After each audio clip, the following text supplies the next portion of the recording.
Coach, eh bien bonjour. Bonjour. Est-ce qu'on pourrait faire un point sur vos blessés, sur vos suspendus? Suspendu Kylian et Benji pour ce week-end plus Tom qui continue à purger sa suspension. Miguel qui est trop juste pour reprendre dans le groupe parce qu'il a repris qu'une partie de la séance aujourd'hui, donc il sera absent. Et on récupère Franck et Capit. Quand on dit qu'on va à Laval pour faire un résultat, clairement c'est pour faire un peu plus qu'un nul. Bah là on est sur une série de deux matchs nuls avec des contenus un peu différents où on s'est fait un peu bouger à Dijon et on s'est accroché pour amener ce point. Je considère que ce match contre Amiens, on aurait dû le gagner. Quand on regarde à nouveau le match, le nombre d'occasions qu'on a pu avoir, le nombre de situations. Alors après, je reconnais qu'on a eu du déchet technique aussi sur les 30 derniers mètres. On a manqué un peu de justesse sur certains choix, sur la mauvaise surface de pied qu'on aurait dû utiliser. Voilà, ce serait bien de retrouver le goût de la victoire. On s'est vu avec le groupe, on a fixé des objectifs entre nous sur les 5 dernières journées. Là, on se déplace à Laval, qui est dans une situation délicate, qui se bat pour se maintenir.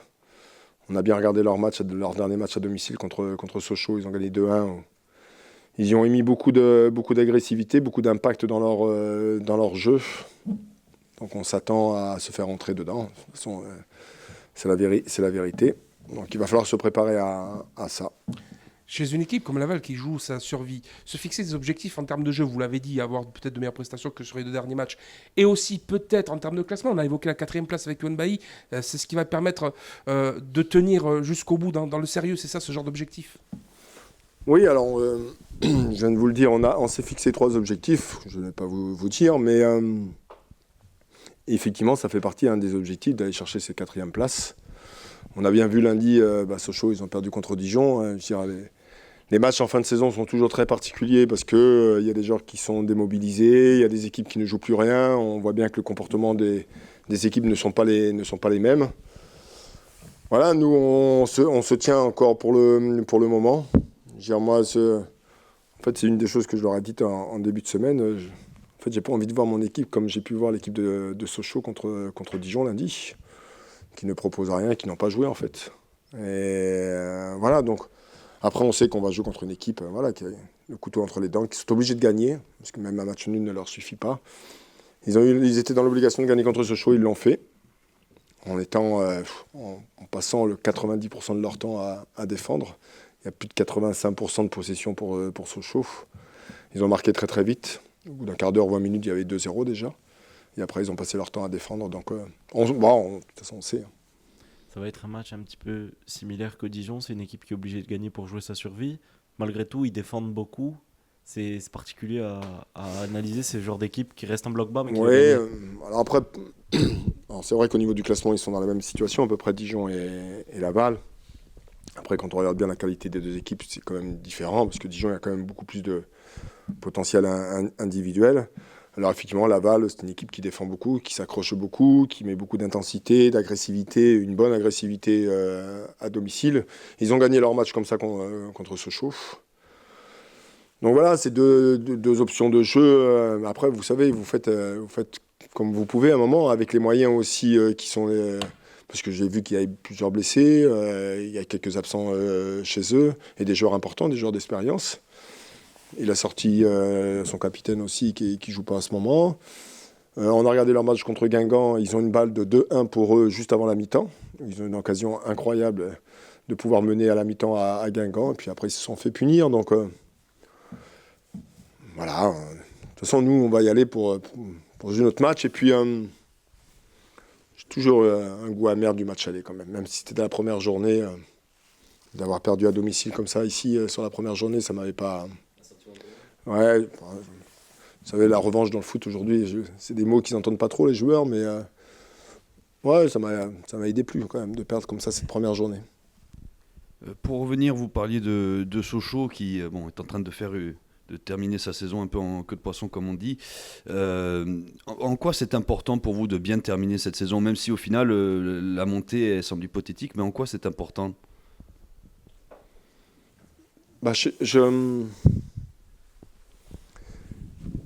Si on vous propose une promotion, vous la prenez. Eh bien, nous, dans notre championnat, de finir le plus haut possible, ça peut amener que des promotions pour tout le monde. Donc, puis c'est quand même valorisant de finir quatrième s'il y en a la possibilité, dû à la saison, la difficulté de la saison. On fera un bilan un petit peu plus tard, mais ça serait une juste récompense pour tout le monde, pour le club, pour les joueurs. Puis c'est toujours plus intéressant. Je veux dire, en fait, c'est quelque chose de très personnel. Si maintenant vous n'avez pas envie, vous vous en foutez, que vous finissez 5e, 4e, 8e, non, mais moi j'ai envie qu'on ait fini au moins de chercher cette 4e place. Elle est jouable, ce sera compliqué parce qu'il y a Caen, il y a Grenoble, il y a Sochaux. Voilà, mais ça doit être un véritable objectif. Dire c'est comme une valorisation, une promotion. Alors vous l'avez dit, vous récupérez Magré et Djoko, mais malgré tout, sur les 2 derniers matchs, au-delà du contenu qui, bien entendu, comme vous l'avez dit, était peut-être en retrait par rapport au dernier match, le Sporting a continué à marquer malgré tout. Malgré une profondeur de banc très légère sur le secteur offensif, pour vous, ça montre que là aussi, il y a eu beaucoup de progrès dans le groupe, le fait de continuer à marquer, malgré de très nombreuses absences au niveau offensif. Alors à Dijon, on ne s'est pas procuré beaucoup d'occasions, malgré qu'en première mi-temps, on aurait pu ouvrir la marque, parce qu'on a eu quelques situations. Christophe, Vedeka, il y a eu des occasions. Alors le match contre Amiens, on en a eu beaucoup en deuxième mi-temps, même si ça a été sur des situations arrêtées dans le domaine aérien. Oui, effectivement, on sent que tout le monde peut marquer. J'aurais bien voulu qu'on en marque un petit peu plus, surtout contre Amiens, parce qu'on en avait, franchement, on en avait l'occasion. Alors après, la présence de Franck et Capit qui sont dans d'autres registres, voilà. Non, ça c'est une bonne chose. En fait, on est dans la même évolution que l'équipe. En fait, tout le monde progresse.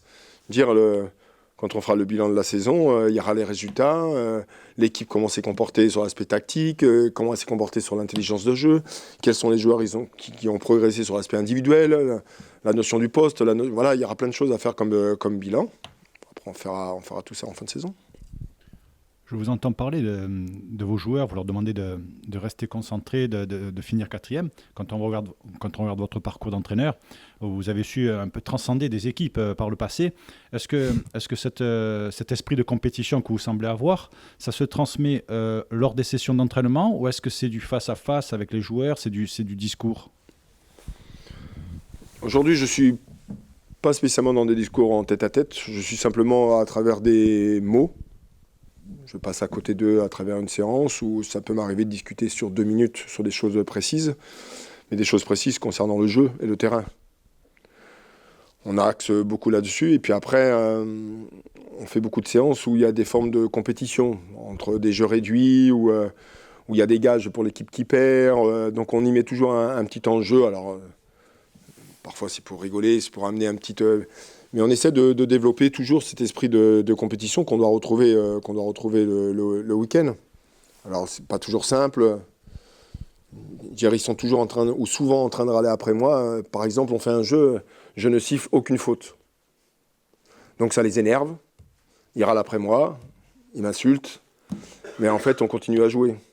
Et ça fait partie aussi du travail quotidien qu'ils apprennent que voilà, la compète, ça se passe aussi comme ça. Actuellement, vous êtes 4e. Alors, le championnat n'est pas terminé. Il reste 5 matchs. Alors, c'est facile aujourd'hui de dire ça. Mais est-ce que ça ne vous laisse pas des regrets, le fait que cette saison, il n'y ait que 2 montées, qu'on n'ait pas de barrage de 3e ou de play-off qui allait de la 3e à la 5e place? Ça vous laisse des regrets aujourd'hui?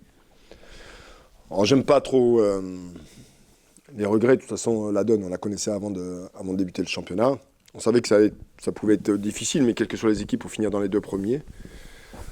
Avec le recul, quand on est classé dans le haut de classement, on aurait pu se dire ça aurait été l'année où, avec les barrages, ça aurait été intéressant. Mais malheureusement, ce n'est pas la bonne année pour nous.